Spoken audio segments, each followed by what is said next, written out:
급여 제공 지침이 12개? 전부 외울 수 있을까요? 안녕하세요. 국회의원 권 팀장입니다. 장기요양기관이라면 모두 구비하고 있는 급여 제공 지침. 급여 제공 지침이라는 것은 서비스 제공에 필요한 지식을 지침으로 만든 겁니다. 기존에는 10가지로 분류하였는데 2026년부터는 10가지에서 추가 지침 2가지가 더해져 12가지로 증가했습니다. 급여 제공 지침은 평가 지표에도 포함되어 있는데 직원 면담을 통해 평가합니다. 그러다 보니 암기가 필요한 부분인데 내용이 많다 보니 어려워하시더라고요. 그래서 권 팀장이 준비했습니다. 급여 제공 지침의 핵심만 추려서 알려드릴게요. 평가 준비에 필요한 기관은 활용해 보세요. 잠깐 2026년 평가 지표를 살펴보고 갈게요. 3번을 보면 모든 직원은 연 1회 이상 급여 제공 지침 교육을 받고 있으며 각 지침별 내용을 모두 알고 있다라고 되어 있고 평가 방법은 면담입니다. 확인 방법에 보면 급여 제공 지침에 대해 설명하고 있는데 기존에 있었던 10가지 항목 그리고 직원 인권 침해 대응 지침, 고충 처리 지침이 생겼습니다. 이 2가지는 신설이라기보다는 다른 지표에 있던 내용이 급여 제공 지침으로 통합된 것입니다. 이 12가지 지침을 기관에서 잘 보이는 곳에 비치해야 한다는 점 기억해 주세요. 그리고 급여 제공 지침 등 12개 항목의 교육 시기와 교육 내용에 대해 직원과 면담한다 라고 하면서 바로 아래에 보면은 직원은 연 1회 이상 교육받고 내용을 숙지하고 있는지 확인함. 그리고 신규 직원은 급여 개시일로부터 7일 이내로 교육받고 내용을 숙지하고 있는지 확인한다 라고 되어 있습니다. 교육을 언제 받았는지 물어보겠다는 겁니다. 단 신규 직원은 첫 근무일로부터 7일 이내 받아야 하고요. 그리고 급여 제공 지침 중 2가지 지침, 감염 예방 및 관리 지침 항목, 욕창 예방 및 관리 지침 항목을 면담으로 확인함이라고 되어 있습니다. 그럼 나머지 10가지는 안 외워도 되나? 라고 생각할 수도 있는데 아닙니다. 다른 지표에서 다 물어보기 때문에 이 지표에서 2가지만 물어보겠다는 겁니다. 그럼 본격적으로 핵심만 추린 급여 제공 지침을 설명드릴게요. 첫 번째, 종사자 윤리 지침입니다. 필수 사항은 수급자에 대한 윤리, 전문직으로서의 윤리가 필요하고요. 내용이 되게 많은데 그중에서도 핵심은 어떠한 이유로도 수급자를 차별하지 않고 존중한다. 노인복지 전문가로서 자부심, 책임감을 가지고 지식과 기술 개발에 최선을 다한다. 이 2가지가 저는 개인적으로 제일 중요하다라고 생각합니다.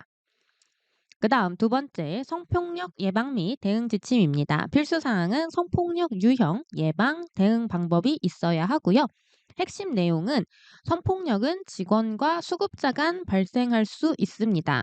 그리고 신체 접촉, 음당 패설, 고의적 신체 노출도 성폭력으로 볼 수 있고요.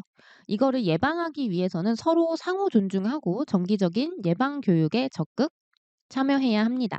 그리고 만약 성폭력이 발생하게 된다면 명확하게 거부 의사를 표현하고 장소를 피해야 합니다. 그 다음 기관에 알리고 위급 상황일 때는 바로 경찰에 신고해야 합니다. 3번째, 응급 상황 대응 지침입니다. 필수 사항으로는 응급 상황 종류, 그리고 발생 시 대응 방법이 포함되어 있어야 합니다. 기본적으로 응급 상황이 발생했을 때는 시설장이나 간호조무사에게 알리고 응급조치를 실시해야 되겠죠. 그 다음에 119에 신고하고 보호자에게도 연락을 취해야 합니다. 그럼 종류별로 어떻게 대응해야 되는지 알아볼게요. 낙상이 발생했을 때는 어르신을 움직이지 않게 하고 자세를 유지합니다. 그리고 119에 신고하고 지시에 따라서 대응해야 합니다. 그리고 질식 같은 경우는 약한 정도다라고 했을 때는 등을 두드려가지고 기침을 하게 해서 이물질을 뱉을 수 있도록 해야 합니다. 만약에 질식의 정도가 심하다 그러면 바로 119에 신고하고 하임리히법을 시도해야 합니다. 그 다음으로 경련일 때는 옷을 느슨하게 풀어주고요. 어르신의 기도가 막히지 않도록 머리를 옆으로 둡니다. 만약에 경련이 5분 이상 지속되면은 119에 신고해야 합니다. 어르신이 화상을 입었다. 그럴 때는 화상 부위를 차가운 물로 20분간 식혀줍니다. 깨끗한 거즈나 수건으로 감싸서 병원으로 이송하면 되겠습니다. 만약에 어르신이 심정지 상태가 오셨다. 그럼 바로 담당자에게 알리고 119 신고 그리고 심폐소생술을 실시해야 합니다. 제가 지금 화면에 심폐소생술의 과정에 대해서 띄어놨거든요. 보시고 숙지하면 되겠습니다. 네 번째, 감염 예방 및 관리 지침입니다. 필수 사항으로는 감염 종류, 감염 예방 및 관리, 소독 종류 및 실시가 필요합니다. 핵심 내용으로는 감염병 종류에 대해서 알아야 되겠죠. 대표적으로 결핵, 독감, 노로바이러스 장염, 폐렴, 코로나19 등이 있습니다. 감염병을 예방하기 위해서는 손 씻기 중요하죠. 그리고 예방 접종, 그리고 세척과 소독을 철저히 해야 합니다. 그리고 소독 종류에 따른 사용법을 아셔야 되시는데 소독은 크게 차염소산 나트륨, 가리평 염소, 알코올, 비누, 그리고 세정제가 있는데요. 이 중에서 우리 기관이 자주 사용하는 소독제로 알고 계시는 게 좋습니다. 지금 화면에 보시면 제가 소독제 종류에 따라서 사용법과 주의점을 화면에 띄어놨거든요. 그래서 이 중에서 우리 기관이 제일 많이 이용하는 소독제를 기준으로 기억을 하면은 좋겠습니다. 다음 다섯 번째, 치매 예방 및 관리 지침입니다. 필수 사항은 치매 종류, 치매 증상, 치매 예방, 치매 관리 및 치료가 필요하고요. 치매 종류에는 알츠하이머, 파킨슨, 혈관성 치매 등이 있습니다. 치매를 예방하기 위해서는 건강한 음식을 드셔야 되시겠죠? 짜고 매운 음식은 피해 주세요. 그리고 금연, 금주 해주셔야 되고 운동도 규칙적으로 실시해야 합니다. 그리고 중요한 거 정기적으로 검진을 받아야 되겠죠. 그러면 만약에 치매가 있다 이럴 경우에는 어떻게 관리와 치료를 해야 하느냐? 꾸준히 진료를 받으시고 약도 복용해야 합니다. 규칙적인 생활 해주셔야 되시고요. 최대한 장종 기능을 활용할 수 있게 해주세요. 그리고 우리 센터에서는 어르신에게 간결하고 쉬운 단어 사용하는 게 좋습니다. 여섯 번째, 욕창 예방 및 관리 지침입니다. 필수 사항에는 욕창 발생 요인, 욕창 예방 방법, 관리 및 치료가 있고요.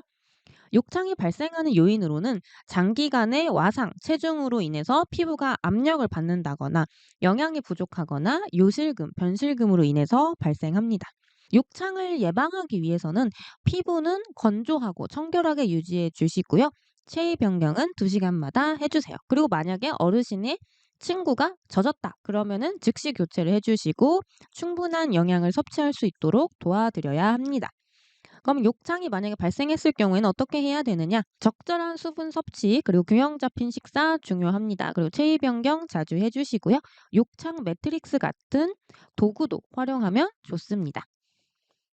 일곱 번째, 낙상 예방 및 관리 지침입니다. 필수 사항으로는 낙상 요인, 낙상 예방 방법, 발생 시 응급 조치가 있고요.